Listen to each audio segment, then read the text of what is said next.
అందరికీ మరణాత మరణాత మహిమస్వరం కార్యక్రమం వీక్షిస్తున్న దేవుని బిడ్డలైన మీ అందరికీ వందనాలు. ప్రతిరోజు ఇదే సమయమునకు ఈ కార్యక్రమం వీక్షించి దైవాశీర్వాదములు పొందండి. ఇప్పుడు పాస్టర్ సామ్యూల్ సుందర్ రెడ్డి గారు దేవుని వాక్య వర్తమానం అందిస్తారు. శ్రద్ధగా వినండి. దేవునికి స్తోత్రం. అందరికీ మరణాత. దేవుడు మనకు అనుగ్రహించినటువంటి ఈ ప్రాముఖ్యమైన సమయంలో కొద్ది నిమిషములు దేవుని వాక్యాన్ని ధ్యానించుకుందాము. దేవుని వాక్య భాగాన్ని చదువుకుందాము. యోహాను సువార్త 14వ అధ్యాయము 6వ వచనం. యేసు నేనే మార్గమును సత్యమును జీవమును నా ద్వారానే తప్ప ఎవడును తండ్రి యొద్దకు రాడు. చిన్న ప్రార్థన చేసుకుందాము. మహాపరిశుద్ధుడా, మహిమగల దేవా, నీ ఘనమైన నామానికి వందనాలు, స్తోత్రాలు, స్తుతులు చెల్లించుకొనిచున్నాము. కొద్ది నిమిషములు ప్రభువా నాయన, నీ బిడ్డలతోనూ నాతోనూ మీరే మాట్లాడమని, మీ మహిమ కార్యాలను ప్రభువా నీ బిడ్డల పట్ల ఘనమైన రీతిలో జరిగించుమని, నీ సాక్షులుగా నీ బిడ్డలు నిలవబెట్టుకుని నడిపించుకోమని, పెండ్లి కుమారుడుగా రానయ్యున్న యేసు క్రీస్తు వారి నామములో అడిగి వేడుకొనిచున్నాం పరమ తండ్రి, ఆమేన్. దేవనామమున మీ అల్లరకు శుభములు కలుగునుగాక, ఆమేన్. చదవబడినటువంటి లేఖన భాగము చాలా ప్రాముఖ్యమైనటువంటి భాగము. యేసుక్రీస్తు ప్రభువారు శరీరధారిగా ఉన్నప్పుడు ఆయన చెబుతున్నటువంటి మాట, ఆయన నోట నుంచి వచ్చినటువంటి మాట, నేనే మార్గమును, నేనే సత్యమును, నేనే జీవమును, నా ద్వారానే తప్ప ఎవడును తండ్రి యొద్దకు రాడు. అనగా తండ్రి అనేటువంటి దేవుణ్ణి మనము చేరుకోవాలి అంటే, కలుసుకోవాలి అంటే, పరలోక రాజ్యంలోనికి వెళ్ళాలి అంటే ద్వారము ఎవరు అంటే యేసుక్రీస్తు ప్రభువారే. గొర్రెల పోవు ద్వారముగా ఆయన పిలువబడ్డాడు, ద్వారముగా ఆయన ఉన్నాడు. నేనే మార్గము అంటూ ఉన్నాడు. నేనే మార్గము, సత్యము, జీవము అని చెబుతున్నటువంటి ఈ మూడు విషయాలలో ఈరోజు మనము ధ్యానిస్తున్నటువంటి అంశము నేనే మార్గము అనేటటువంటి మాటను మనము ధ్యానించబోతూ ఉన్నాము. నేనే అనేటటువంటి మాట చాలా ప్రాముఖ్యమైనది. ఇక నేనే అనేటటువంటి మాట వచ్చిందంటే ఇక వేరేది ఏది లేదు. ఇక నేనే. మరి యేసుక్రీస్తు ప్రభువారు ఈ మాట మాట్లాడుతూ ఉన్నారు. నేనే అనేటటువంటి మాట పాత నిబంధన గ్రంథంలో తన్నేటువంటి దేవుడు చాలా సందర్భాల్లో ఆయన మాట్లాడడం కూడా మనం చూస్తూ ఉన్నాం. నిర్గమకాండము 20వ అధ్యాయము 2వ వచనం చదివినట్లయితే, నిర్గమకాండము 20వ అధ్యాయము 2వ వచనము, నీ దేవుడైన యెహోవాను నేనే దాసుల గృహమైన ఐగుప్తు దేశములో నుండి నిన్ను వెలుపలికి రప్పించి తిని, నేను తప్ప వేరొక దేవుడు ఉండకూడదు. తండ్రి అయినటువంటి దేవుడు ఇస్తున్నటువంటి ఆజ్ఞలలో మనము గమనించినట్లయితే, నీ దేవుడైన యెహోవాను నేనే, నేను తప్ప వేరొక దేవుడు మీకు ఉండకూడదనే విషయాన్ని ఆయన చెబుతూ ఉన్నాడు. ఆజ్ఞలలో మరి మొదటి ఆజ్ఞగా పిలువబడుతున్నటువంటి ఆజ్ఞ నేనే అనేటటువంటి మాటను మరి ఆయన మెన్షన్ చేస్తూ ఉన్నాడు. అంటే నేనే అనగానే ఇక వేరే దానికి ఇక ఆప్షన్ లేదు, వేరొకరు లేరు. అందుకనే నేను తప్ప వేరొక దేవుడు మీకు ఉండకూడదనే విషయాన్ని ఆయన చెబుతూ ఉన్నారు. అలాగే కుమారుడైనటువంటి యేసుక్రీస్తు ప్రభువారు మరి ఆయన చక్కగా ఉపయోగిస్తూ ఉన్నటువంటి మాట కూడా అదే, నేనే మార్గమును, ఈ మార్గము తప్ప వేరొక మార్గము లేదు. దేవునికి మహిమ కలుగునుగాక. ఇంకొక మాట మనం గమనిద్దాం. యెషయా గ్రంథము 43వ అధ్యాయము 10వ వచనం. యెషయా గ్రంథము 43:10. మీరు తెలుసుకుని నన్ను నమ్మి నేనే ఆయనను గ్రహించున్నట్లు మీరును నేను ఏర్పరచుకొనిన నా సేవకుడును నాకు సాక్షులు. అది నేనే అనేటటువంటి మాట కూడా మనకు కనబడుతుంది. యెషయా 43:10. రైట్. అలాగే యెషయా గ్రంథం 44:6 కూడా చదువుదాం ఒకసారి. ఇశ్రాయేలీయుల రాజైన యెహోవా వారి విమోచకుడై ఉన్నాడు. సైన్యములకు అధిపతియగు యెహోవా ఇలాగు సెలవిచ్చుచున్నాడు, నేను మొదటి వాడను కడపటి వాడను, నేను తప్ప ఏ దేవుడును లేడు. ఆయనే దేవుడు, సర్వ సృష్టికి కర్త ఆయనే. సృష్టికర్త అయినటువంటి దేవుడు సృష్టికి బయట ఉన్నాడు, సృజించినటువంటి దేవుడై ఉన్నాడు. అంత మాత్రమే కాదు, ఈ సృష్టి అంతటిని కూడా నడిపించేవాడై ఉన్నాడు. ఆయన క్రియేటర్గా కనబడతాడు, అలాగే ఆయన ఆపరేటర్గా కనబడుతూ ఉన్నాడు. ఈ సృష్టి అంతటిని కూడా నడిపించేటటువంటి నాథుడుగా ఆయన మాత్రమే ఉన్నాడు. కనుక ఆయన తప్ప వేరొక దేవుడు లేడు, నేనే దేవుడను అనే మాటను ఆయన చెబుతూ ఉన్నాడు. నీ దేవుడని యెహోవాను నేనే అనేటటువంటి మాట కూడా మనం చదువుకున్నాం. అలాగే పాత నిబంధన గ్రంథం అంతా కూడా చాలా చోట్ల నేనే అనేటువంటి మాట మరి ఆయన మాట్లాడడం జరిగింది.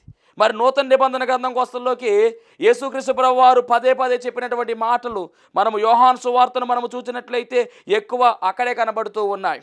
యోహాను సువార్త 5వ అధ్యాయం 55వ వచనం చూసినట్లయితే జీవాహారము నేనే అంటూ ఉన్నారు అక్కడ.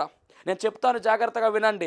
జీవాహారము నేనే అంటూ ఉన్నటువంటి సందర్భము, లోకమునకు వెలుగును నేనే, గొర్రెల పోవు ద్వారమును నేనే, మంచి కాపరిని నేనే, పునరుద్ధానమును నేనే, జీవమును నేనే, మార్గమును నేనే, సత్యమును నేనే, జీవమును నేనే, నిజమైన ద్రాక్షావళిని నేనే, మొదటి వాడును కడపటి వాడును నేనే, ఆది అంతమును నేనే అనేటువంటి మాటలు ఆయన మాట్లాడినట్టుగా మనం చూస్తూ ఉన్నాము. అనగా యోహాను సువార్తలోను అలాగే ప్రకటన గ్రంథములో ఈ నేనే అనేటటువంటి మాట ఎక్కువ సార్లు మనము చూడొచ్చు. దైవ జనాంగమా గమనించవలసిన మాట ఏమిటంటే నేనే మార్గం అనేటటువంటి అంశాన్ని ఈరోజు మనము ధ్యానిస్తూ ఉన్నాము. ఎందుకు యేసుక్రీస్తు ప్రభువు వారు మార్గముగా రావాల్సి వచ్చింది అంటే కనుక మనందరికీ బాగుగా తెలిసినటువంటి చరిత్రే. ఎందుకు ఆయన మార్గముగా రావాల్సి వచ్చింది, ఎందుకు మార్గాన్ని ఏర్పాటు చేయవలసి వచ్చింది, ఎందుకు నూతన మార్గాన్ని వేయవలసి వచ్చింది అంటే కనుక ఆదికాండము చదువుదాం. ఆదికాండం 6వ అధ్యాయం 12వ వచనం చదువుదాం. దేవుడు భూలోకమును చూచినప్పుడు అది చెడిపోయి ఉండెను. భూమి మీద సమస్త శరీరులు తమ మార్గమును చెరిపి వేసుకుని ఉండిరి. అనగా మార్గాన్ని సమస్త శరీరులు కూడా ఏం చేశారంటే చెరిపేసుకున్నారు. భూమి అంతా కూడా బలాత్కారముతో నిండిపోయింది. మరి బలాత్కారముతో నిండిపోయింది అంత మాత్రమే కాదు, పాపముతో నిండిపోయింది అంత మాత్రమే కాదు, చక్కని మార్గాన్ని దేవుడు ఏర్పాటు చేసినటువంటి మార్గాన్ని చెరిపివేసుకున్నారు. కాబట్టి మార్గము చెడిపోయింది, మార్గము లేదు. కనుక దేవుడే అనగా యేసుక్రీస్తు ప్రభువారే మార్గముగా రావలసి వచ్చింది. కొత్త మార్గాన్ని ఏర్పాటు చేశాడు. ఆయనే మార్గముగా మారిపోయాడు. అందుకే మార్గమై ఉన్నటువంటి యేసు ప్రభు అంటున్న మాట ఏమిటో తెలుసా? నేనే మార్గము, ఐ యామ్ ద వే అంటూ ఉన్నాడు. దేవుని మహిమ కలుగునుగాక. మరి ఈ మార్గములో ఉన్నటువంటి లక్షణాలు మనం ఈ రోజున నేర్చుకోవలసిన వారమై ఉన్నాము. ఈ మార్గము ఎలాంటిదో మనము చూడవలసిన వారమై ఉన్నాము. ఈ మార్గాన్ని మనము గమనించినట్లయితే 3 ప్రధానమైన విషయాలు చెప్పాలని ఆశపడుతూ ఉన్నాను.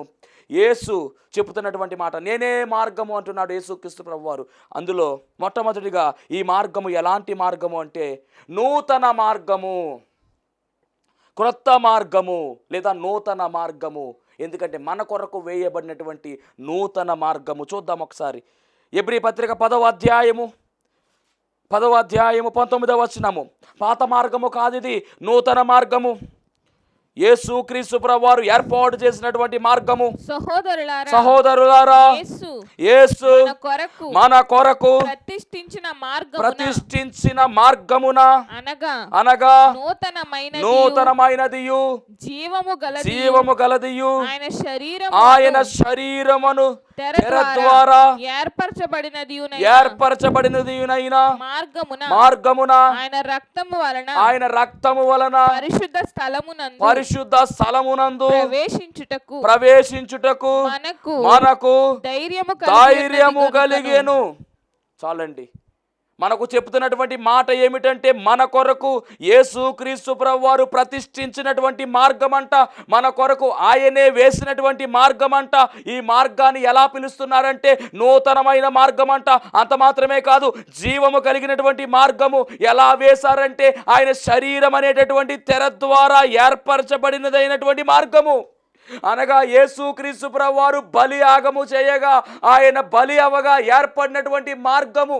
ఏ మార్గమైతే పాపముతో చెరిపివేసుకున్నామో, ఏ మార్గమైతే మనమందరము కలిసి దుష్టత్వముతో చెరిపివేసుకున్నామో ఆ మార్గాన్ని మరలా వేయడానికి యేసుక్రీస్తు ప్రభువారే తన శరీరాన్ని అనగా తన దేహాన్ని, తన ప్రాణాన్ని, తన రక్తాన్ని మనకు దానముగా ఇచ్చి ఆయన వేసినటువంటి నూతనమైనటువంటి మార్గము. ఈ మార్గము ఎలాంటి మార్గము అంటే జీవము కలిగినటువంటి మార్గము. ఈ మార్గము గుండా వెళితే మనమందరము కూడా నిత్య జీవానికి వారసులం అయిపోతాము. కనుక ఈ మార్గము నూతనమైనటువంటి మార్గము. నూతన మార్గములో మనం ఉండాలి అంటే కనుక, నూతన మార్గంలోనికి మనం వెళ్ళాలి అంటే కనుక మనమందరము కూడా నూతన పరచబడిన వారం అవ్వాలి. నూతన పరచబడితేనే కానీ ఈ మార్గంలోనికి వెళ్ళలేము. పాతవి గతించిపోవాలి, సమస్తము కూడా నూతన పరచబడితేనే ఈ మార్గములో మనం వెళ్ళగలము. వాక్యం పెట్టినటువంటి దైవ జనాంగమా, ఎంతకాలము పాత జీవితం పట్టుకుని వేలాడుతున్నావు, ఎంతకాలము క్రీస్తును నమ్ముకున్నావు కానీ పాతవి విడిచిపెట్టకుండా వాటినే వెంటబెట్టుకుని నీ స్వభావం మారట్లా, నీ మాట తీరు మారట్లా, నీ వ్యక్తిగతముగా నీ ఆలోచనలు మారట్లా. మరి దైవాశీర్వాదము కావాలని నువ్వు కోరుకుంటే ఎలా వస్తుంది?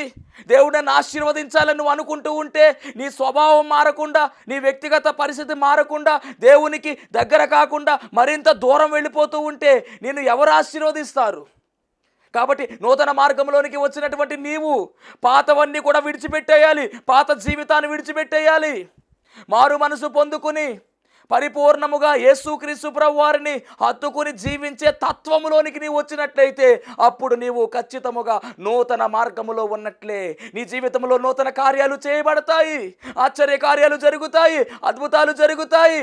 బలమైన రీతిలో, ఘనమైన రీతిలో దేవుడు నిన్ను సాక్షిగా వాడుకుంటాడు. పైకి ప్రార్థనే కానీ లోపల నీ పద్ధతి ఇంకా మారలేదని ప్రభు ఈ యొక్క వాక్యము ద్వారా నిన్ను హెచ్చరిస్తూ ఉన్నాడు. వాక్యం ఇచ్చినటువంటి దైవ జనాంగమా, నూతన మార్గములో ఉన్నాము. నూతన మార్గములో ఉన్నామంటే సరిపోదు, నీ జీవితంలో నూతనము ఉండాలి. ప్రభు పట్ల నీవు నూతనమైనటువంటి కార్యాలు చేయగలగాలి. పాత జీవితంలో ఉన్నటువంటి భయంకరమైనటువంటి పాప లక్షణాలన్నీ కూడా మనము విడిచిపెట్టాలి. ఈ మార్గము నూతనమైనటువంటి మార్గము. ఎవరైతే నూతన పరచబడతారో వారు మాత్రమే ఈ మార్గములో నిలవబడగలరు. ఈ మార్గము గుండా వెళితేనే పరలోక రాజ్యములోనికి చేరగలుగు. కాబట్టి చాలా జాగ్రత్తగా మనం ఉండాలి. ఈ మార్గం అండి ఎలా పడితే అలా రాలేదండి. నా ప్రభువు అనగా మనము సేవిస్తున్నటువంటి దేవుడు తన ప్రాణాన్ని పెట్టగా, తన రక్తాన్ని చిందించగా, తన దేహమంతా కూడా ఒలవబడగా, తన దేహమంతా కూడా దున్నబడగా ఏర్పడినటువంటి మార్గం ఇది. అంత కష్టపడి తన ప్రాణాన్ని పెట్టి రక్తాన్ని చిందించి మన కొరకు ఏర్పాటు చేసిన మార్గములో మనము ఎలా పడితే అలా ఉండకూడదు. నూతన మార్గములో మనము కూడా నూతనముగానే జీవించాలి. ఆయన కొరకు మండేటటువంటి వారముగా మనమందరము కూడా పని చేయవలసిన వారమై ఉన్నాము. దేవునికి మహిమ కలుగును గాక. కాబట్టి ఇంకో వచనాన్ని చూపిస్తాను. 2వ కొరింథీ పత్రిక, పౌలు గారు రాస్తున్నటువంటి 2వ కొరింథీ పత్రిక 5వ అధ్యాయం 17వ వచనము. ఈ మార్గములో ఉన్నటువంటి వారందరూ కూడా ఎలా ఉండాలంటే నూతనముగా ఉండాలని చెబుతూ ఉన్నారు. కాగా ఎవడైనను క్రీస్తునందున్న ఎడల వాడు నూతన సృష్టి, పాతవి గతించెను, ఇదిగో క్రొత్తవాయెను. సమస్తమును దేవుని వలననైనవి, ఆయన మనలను క్రీస్తు ద్వారా. చాలండి, ఏదేమైనా కానీ సమస్తము క్రొత్తవైపోవాలి. నూతన మార్గం ఏర్పరిచారు, నూతనంగా మనం అందరం కూడా అందులోకి వెళ్ళాలి. మరి నూతనంగా వెళ్ళడం అంటే ఎఫెసీయులకు రాసిన పత్రికలో ఈ మాట మనం చూడొచ్చు. ఎఫెసీయులకు రాసిన పత్రిక 4వ అధ్యాయము 23వ వచనం. 4వ అధ్యాయం 23వ వచనం. యథార్థమైన భక్తి గలవారు మీ చిత్తవృత్తి యందు నూతన పరచబడిన వారై నీతియు యథార్థమైన భక్తియు గలవారై అదండి దేవుని పోలికగా సృష్టింపబడిన నవీన స్వభావమును ధరించుకొనవలెను. నీవు నూతన మార్గంలో నిలవబడాలంటే, నీవు నూతన మార్గంలో నడవాలి అంటే కనుక నవీన స్వభావాన్ని ధరించుకోవాలి. ఈ నవీన స్వభావము ఎవరిది అంటే కనుక క్రీస్తు ప్రభు. క్రీస్తును పోలినటువంటి నవీన స్వభావాన్ని నీవు ధరించుకుంటేనే ఈ నూతన మార్గములో నిలవబడగలవు, నడవగలవు. దేవునికి మహిమ కలుగును గాక. ఎలా పడితే అలా కుదరదు. ఈ మార్గములో, నూతనమైనటువంటి మార్గములో నీవు నూతన పరచబడి వెళితే అది శ్రేష్టమైనటువంటి మార్గంగా వెళ్ళిపోతుంది. దేవుని మహిమ కలుగును గాక. హల్లెలూయా. దీనికి మనం గమనించినట్లయితే కనుక మరి ఇలాంటి మార్గము, పరిశుద్ధమైనటువంటి మార్గమును కూడా మరి కీర్తనకారుడు చెబుతూ ఉన్నాడు. అవును, ఒకప్పుడు మన జీవితము పాప జీవితమే. ఒకప్పుడు మన జీవితము ఎందుకు పనికిరానటువంటి జీవితమే. ఒకప్పుడు మన జీవితము చాలా క్రూరమైనటువంటి జీవితమే, ఘోరమైనటువంటి జీవితమే. ఎంత ఘోర పాపినైనా కానీ క్షమించే గొప్ప దేవుడు, ఎంత ఘోర పాపినైనా కానీ మన్నించేటటువంటి దేవుడు మనము సేవిస్తున్నటువంటి దేవుడు. మరి ఇప్పుడు మొత్తం అంతా కూడా మనం మారిపోయాము కాబట్టి మనల్ని దేవుడు ఏం చేస్తాడంటే నూతన పరచబడినటువంటి మనల్ని నూతన మార్గంలో పెట్టేశాడు. ఇప్పుడు ఆ నూతన మార్గంలో మనం ఉంటే కనుక ఆశీర్వాదాలు వస్తాయి. నూతన మార్గంలో మనం వెళ్తూ ఉంటే కనుక ఖచ్చితముగా మరి పరలోక రాజ్యంలోనికి మనము చేరిపోగలుగుతాం. దేవునికి మహిమ కలుగునుగాక. ఇంకొక మాట చదువుకుందాం. రోమాపత్రిక 8వ అధ్యాయము 28వ వచనం. పౌలు గారు రోమీలకు రాసినటువంటి పత్రిక 8వ అధ్యాయం 28వ వచనం. దేవుని ప్రేమించు వారికి అనగా ఆయన సంకల్పము చొప్పున పిలువబడిన వారికి మేలు కలుగుటకై సమస్తమును సమకూడి జరుగుచున్నవని. అదండి, మనమందరము కూడా పిలవబడినటువంటి వారమై ఉన్నాము. ఆశ్చర్యకరమైన తన వెలుగులోనికి పిలవబడి ఆయన యొక్క గుణాతిశయములను ప్రచురము చేయబడవలసిన వారమై ఉన్నాము. కాబట్టి పిలవబడినటువంటి మనకు దేవుడు చెప్తున్న మాట ఏమిటంటే మేలు కలుగుటకై సమస్తమును సమకూడి జరుగుతున్నవి. ఈ మేలు కలిగించేటటువంటి మార్గములో మన జీవితంలో మనకన్నీ కూడా మేలే జరుగుతాయి. దేవుని మహిమ కలుగునుగాక. హల్లెలూయా. ఆయన సిద్ధపాటు చేసినటువంటి మేలు ఉంది, అది ఎంతో గొప్పది. ఆ సిద్ధపాటు చేసిన మేలు ఆయన మనకు ఇవ్వడానికి సిద్ధముగా ఉన్నాడు. మరి ఇందాక నూతన మార్గం గురించి మాట్లాడుకున్నామండి మనం. అప్పుడు ఏమన్నామంటే నూతన మార్గంలో ఉన్నటువంటి మనం ఎలా ఉండాలి? నూతనంగా ఉండాలి కదా. మరి అలాగే మరి మేలు మార్గంలో మీరు మేలు పొందుకుంటున్నప్పుడు మీరు కూడా ఏం చేయాలి? ఖచ్చితంగా మేలే చేయాలి కదా. మరి వాక్యం ఏం చెప్తుంది చూద్దాం ఒకసారి. రోమాపత్రిక 3వ అధ్యాయము 12వ వచనం చూడండి, అక్కడ ఎంత క్లియర్గా ఉందో. రోమాపత్రిక 3:12. అందరును త్రోవ తప్పి, అందరిలో మనం కూడా ఉన్నాం. అందరును త్రోవ తప్పి ఏకముగా పనికి మాలిన వారైరి. అయ్యో, పనికి మాలిన వారైరి. మేలు చేయువాడు లేడు, మేలు చేయువాడు లేడు, ఒక్కడైనను లేడు. ఒక్కడైనను లేడు. మనందరికీ బాగా తెలిసిన వాక్యం ఏం చెప్పమంటారా? నీతిమంతుడు ఏదో ఒక్కడు లేడని చెప్తాం. ఇది ఎప్పుడన్నా చూసామో మనం? మేలు చేయువాడు లేడట, ఒక్కడైనను లేడట. మరి మేలు మార్గంలో నువ్వు ఉన్నావు కదా. మేలు మార్గంలో నీవు ఉన్నప్పుడు, నీవు మేలు పొందుకుంటున్నప్పుడు, నీకు చేతనైనప్పుడు ఖచ్చితంగా ఏం చేయాలి? మేలు చేయవలసిన పని ఉంది. మనం మేలు చేయాలి. ఎందుకంటే మేలు చేయకుండా ఆయన ఉండలేకపోతున్నాడు అక్కడ మనకి. మరి అలాంటప్పుడు మనం ఏం చేయాలంటే మనము కూడా మేలు అందుకుంటున్నటువంటి మనకు తోచినట్టుగా ఖచ్చితముగా మనకు తోచినంత మేరకు మనము చేయగలిగినటువంటి మేలులు మనము చేయవలసిన వారమై ఉన్నాం. దేవుని మహిమ కలుగునుగాక. మేలు చేసేవారంట ఒక్కరు కూడా లేరంట. కాబట్టి ఈరోజు మేలు కలిగించే మార్గములో ఉన్నటువంటి మనము ఇతరులకు మేలు చేసే వారముగా ఉండాలని ప్రభు పేర తెలియజేస్తున్నాను. ఇంకొక మాట చదువుదాం చక్కగా. యోహాను సువార్త 5వ అధ్యాయము 29వ వచనం. యోహాను సువార్త 5:29. మేలు చేసిన వారు, అదిగోండి, మేలు చేసిన వారు జీవ పునరుద్ధానమునకును, మేలు చేస్తే జీవ పునరుద్ధానానికి, కీడు చేసిన వారు తీర్పు పునరుద్ధానమునకును. కాబట్టి ఇక్కడ డిక్లేర్ చేసేసాడు దేవుడు, నువ్వు మేలు చేస్తే మేలు మార్గంలో ఉన్నావు, బాగానే ఉంది. నువ్వు మేలు చేస్తే రాబోయేటటువంటి తీర్పులో నువ్వు ఎక్కడికి పోతావంటే జీవ పునరుద్ధానానికి వెళ్ళిపోతావు. అనగా నీవు జీవించే ఉంటావు, ప్రభువుతో నివాసము చేస్తావు, ప్రభువును కొనియాడతావు. కానీ కీడు చేస్తే కీడు పునరుద్ధానానికి. దేవుని మహిమ కలుగునుగాక. కాబట్టి ఏది కావాలో డిసైడ్ చేసుకోండి. నూతన మార్గంలో ఉన్నటువంటి మనము నూతనముగా ఉండాలి. మేలు మార్గంలో ఉన్నటువంటి మనము ఏం చేయాలి? మేలే చెయ్యాలి. ఇంకో మాట చెప్తాను, జాగ్రత్తగా వినండి. మరి మేలు ఎవరికి చేయాలి? మేలు చేసేవారికి మేలు చేయడం గొప్ప అనుకుంటున్నారా? కాదు, కీడు చేసేవారికి కూడా మేలు చేయాలంట. నిన్ను ద్వేషించే వారికి కూడా నువ్వు మేలు చేయాలంట. చూద్దాం అది కూడా. లూకాసు వార్త 6:27. లూకాసు వార్త 6:27. వినుచున్న మీతో నేను చెప్పునదేమనగా, మీ శత్రువులను ప్రేమించుడి, మిమ్మును ద్వేషించు వారికి మేలు చేయుడి. అదండి దేవుని కంటెంట్. ఎంత బాగుంది చూడండి. కాబట్టి మేలు మార్గంలో మనం ఉన్నాము. మనం ఏం చేయాలంటే మనల్ని దూషించే వారి కొరకు కూడా మనం ఏం చేయాలంటే మేలే చేయాలి. మరి చేస్తున్నారా? పగని ఇంకా పెంచుకుంటా పగలంట అసూయను పెంచుకుంటూ మరి ఎందుకు ఎంతకాలం జీవిస్తావు పగలతో? మేలు మార్గములో ఉన్నటువంటి మనము ఖచ్చితముగా ఇతరులకు ఏం చేయాలంటే మేలు చేయాలి. అలా మేలు చేస్తే దేవుడు ఘనమైన కార్యాలు జరిగిస్తాడండి. ఇంకో మాట ఏం చెప్తున్నారంటే గలతీ పత్రికలో ఉన్నటువంటి మాట, మేలు చేయడానికంటండి విసుగుదల ఉండకూడదంట. మేలు చేయటం ఎందు విసుగుగా ఉండాలి, తగిన కాలమందు. అలా ఉన్నట్లయితే గనక ఖచ్చితంగా పంట కోస్తారు. విసుగుదల లేకుండా మేలు చేయడంలో మనం ఉండవలసిన వారమై ఉన్నాము. అలా ఉన్నట్లయితే గనక తగిన సమయం ముందు మనం ఖచ్చితంగా పంట కోస్తాం. దేవుని మహిమ కలుగును గాక. ఇది రెండవది. ఇక మూడవది చెప్పి మనం ముగించుకుందాం. మూడవది, ఈ మార్గము ఎలాంటి మార్గం అంటే రక్షణ మార్గం. ఈ మార్గము రక్షణ మార్గము.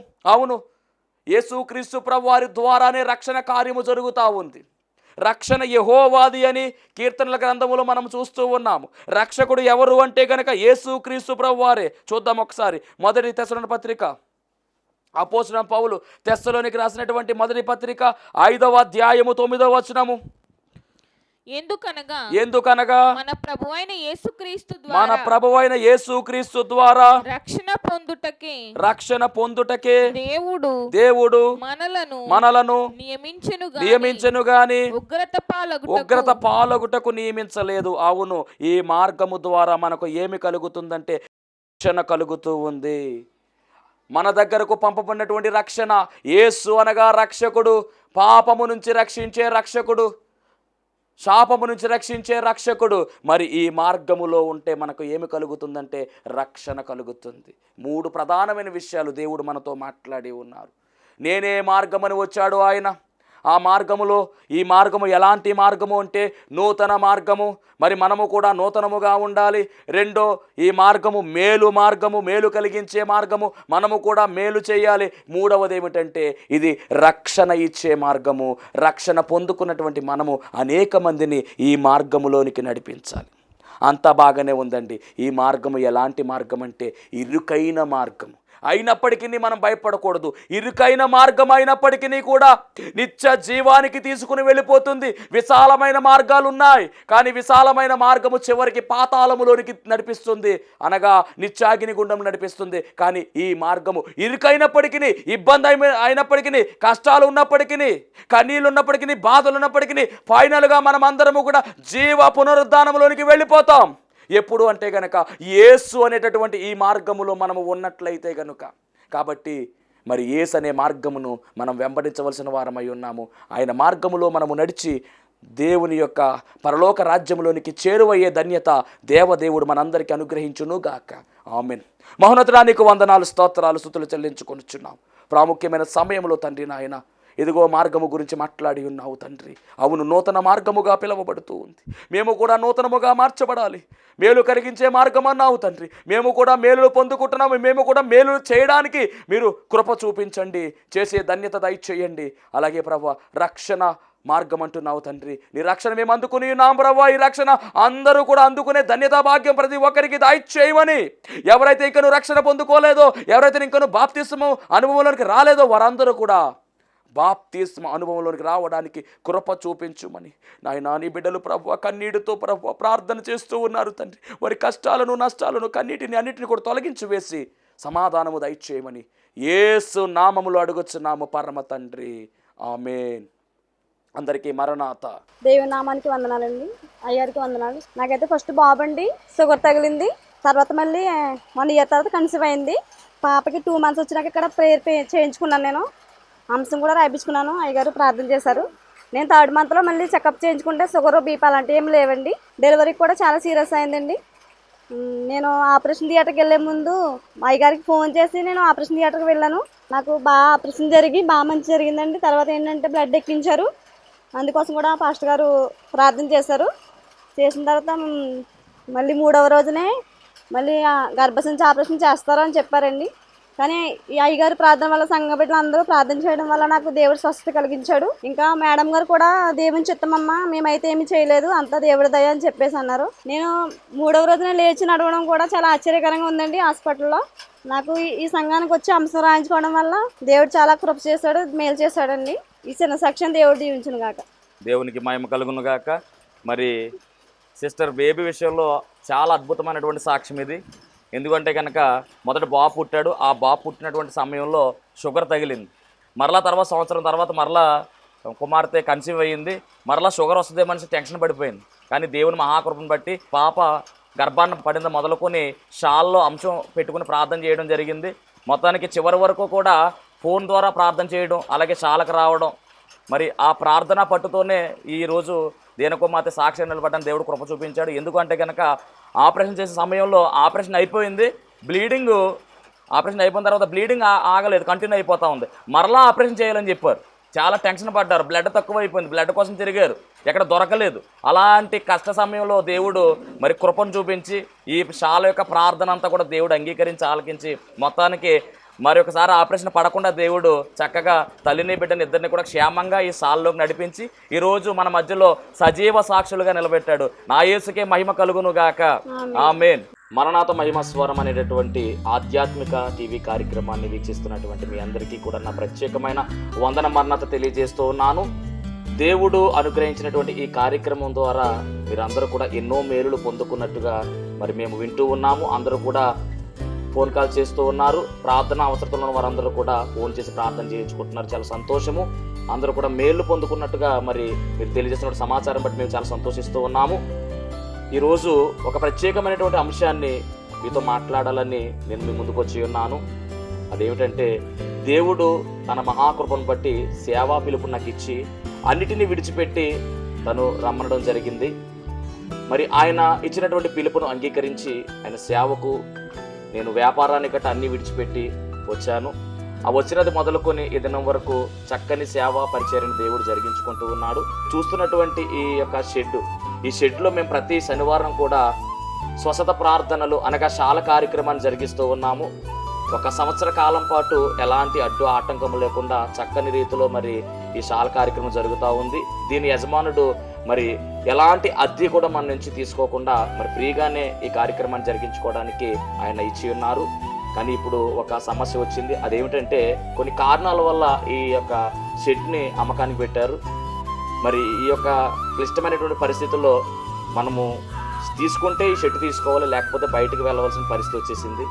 మరి తీసుకుందామని ప్రయత్నం చేస్తున్నాము. ఆశ అయితే మాకుంది, కానీ లక్షలాది రూపాయలు ఖర్చు అవుతుంది. కాబట్టి మా దగ్గర ఎలాంటి డబ్బు లేదు. అన్నీ విడిచిపెట్టి రావడంతో సేవ కొత్తగా ప్రారంభించిన సేవ కాబట్టి తీసుకోవాలనుకుంటున్నా కానీ ఇబ్బంది పడుతూ ఉన్నాము.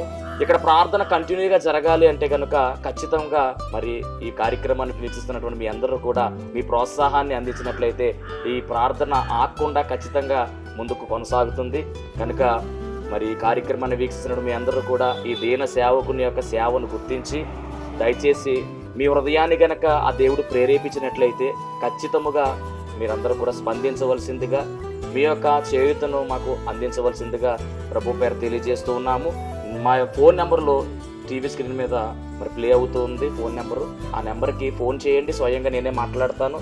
ఆ తర్వాత మరి మా ఫోన్పే కానీ గూగుల్ పే కానీ చేసి ఈ యొక్క సేవను ప్రోత్సహించవలసిందిగా ప్రభు పేరు మీ అందరికీ తెలియజేస్తూ ఉన్నాను. దేవుడు మిమ్మల్ని బహుగా ఆశీర్వదించును గాక. ఆమేన్.